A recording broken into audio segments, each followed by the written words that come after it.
నమస్తే, welcome to KK news. నేను శ్రీదేవి. సుదీర్ఘ నిరీక్షణ తర్వాత ఎమ్మెల్యేగా ఎన్నికయ్యారు పవన్. రెండో ప్రయత్నంగా పిఠాపురం నియోజకవర్గం నుంచి పోటీ చేసి అత్యధిక మెజార్టీతో గెలిచారు.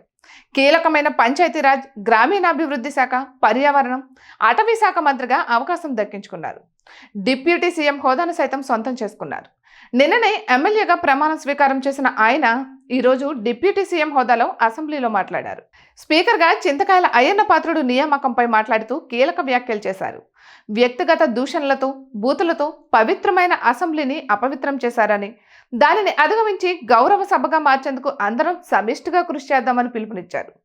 కేవలం విజయాన్ని మాత్రమే ఆహ్వానించిన వైసీపీ ఓటమిని తట్టుకోలేకపోయిందని, అందుకే సభకు రాలేకపోయారని తప్పుపట్టారు. ఇక స్పీకర్ అయ్యన్న పాత్రుడు నియామకంపై పవన్ చేసిన ప్రసంగం సభ్యులను ఆకట్టుకుంది. ఆ వీడియో సైతం వైరల్గా మారింది. సుదీర్ఘ రాజకీయ అనుభవం ఉన్న వ్యక్తి స్పీకర్గా రావడం సంతోషం.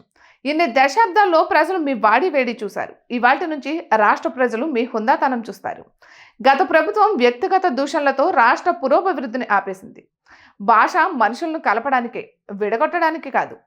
ఎలాంటి సమస్య అయినా చర్చల ద్వారా పరిష్కరించుకోవచ్చు అని పవన్ స్పష్టం చేశారు.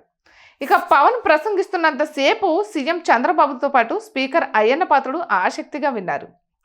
సభ్యులు సైతం కరతాళ ధ్వనులతో ఆహ్వానించారు. అయితే పవన్ ఒక చాట చలోక్తి విసరడంతో సభలో నవ్వులు పూసాయి. ఇన్నాళ్ళు ఆయన వాడి వేడి చూసిన ప్రజలు ఇకపై హుందాతనాన్ని చూస్తారు. కానీ ఒకటే బాధేస్తోంది సార్, ఇకపై మీరు తిట్టే అవకాశం లేకపోవచ్చు అని అయ్యన్నను ఉద్దేశించి పవన్ అనడంతో సభ్యులు ఒక్కసారిగా నవ్వారు. నిన్న ప్రమాణ స్వీకారానికే పరిమితమైన పవన్ ఈరోజు అధ్యక్ష అనేసరికి జన సైనికులు పులకరించిపోతున్నారు.